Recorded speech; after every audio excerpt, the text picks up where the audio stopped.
membahas mengenai relasiku terhadap buku. Jadi gini ceritanya. Jadi pertama kali aku suka baca buku itu karena di rumah itu ada komik seri tokoh dunia. Kalian tahu? Oke. Dulu aku paling senang baca tentang Anak Saudara, jadi beliau yang bikin pesawat. Kemudian makin besar, terus kemudian masuk SD itu aku jadi pustakawan.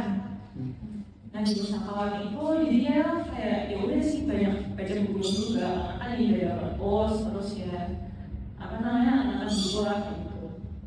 Terus kemudian di SMP sayangnya nggak ada pustakawan karena perusahaanku dipakai buat menggosip sama guru. gitu. Cuman walaupun nggak ada kegiatan pustakawan, cuman aku menemukan banyak buku yang aku baca di saat-saat itu. Kebanyakan sih terjemahan Korea zaman itu. Salah satunya adalah Beautiful Tree. Jadi dia itu ceritanya tentang dia fiksi tapi campur sejarah. Jadi ini ceritanya itu tentang ketika Raja Sejong Agung dari Korea itu membuat alfabet Korea saat ini yaitu Hangul. Jadi kita ceritain tentang gimana sih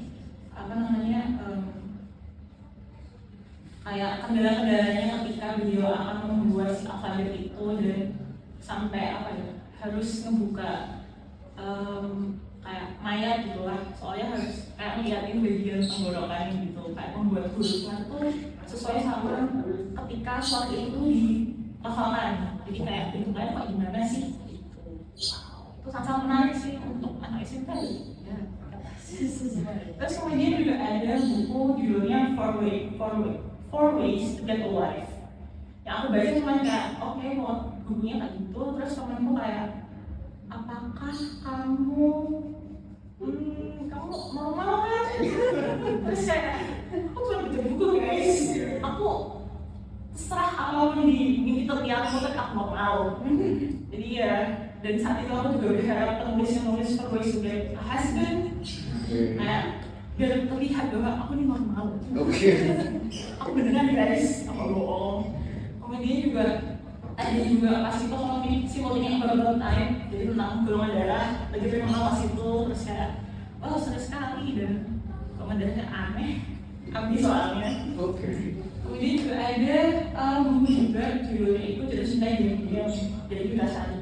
Ya jangan tahu itu ceritanya kencang, cuma tentang ya bisa cinta, patah hati dan sebagainya. Dan nggak tahu ternyata itu ada cerita yang mirip sama cerita aku dan bikin nangis karena emang sedih sih. Ya cerita saya jelek soalnya.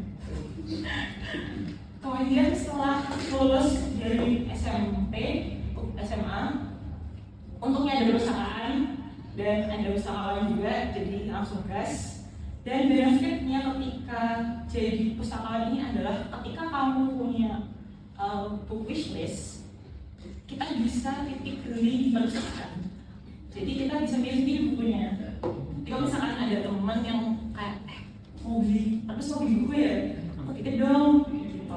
Jadi kayak ya kita sama-sama senang lah. Pokoknya tuh di sekolahku itu tuh dekat sama toko buku. Jadi ke Gramedia dekat, ke Togamas juga dekat. Kalau di Jogja itu adanya Togamas, tidak ada Gunung Mas. Jadi ya kita sering jalan-jalan untuk lihat buku juga, jadi ya sangat menyenangkan lah seperti itu. Kemudian kalau di SMA juga buku bacaannya lumayan sih. Jadi ada juga yang baca itu Solis Mata dari Anda Reza, jadi tentang cewek yang gak suka sama politik tapi jadi staf ahli di DPR. Dan dia kemudian ketemu dengan salah satu laki-laki yang bercita-cita untuk membuat partai politik. Itu intinya lumayan sih untuk yang suka romance, dan tapi juga gak cuma romance doang. Seperti itu. Seperti itu sih mungkin kalau misalkan tentang buku saat ini sayangnya aku lagi gak banyak frekuensi membaca bukunya karena ya seru dengan hal, cuma aku berharap sih bisa lebih banyak baca buku lagi, dan juga mungkin buat teman-teman yang juga melakukan hal sama, semoga sih kita bisa punya waktu untuk menikmati membaca buku lagi dan menikmati hal-hal yang menyenangkan dari buku kayak gitu. Terima kasih. kasih.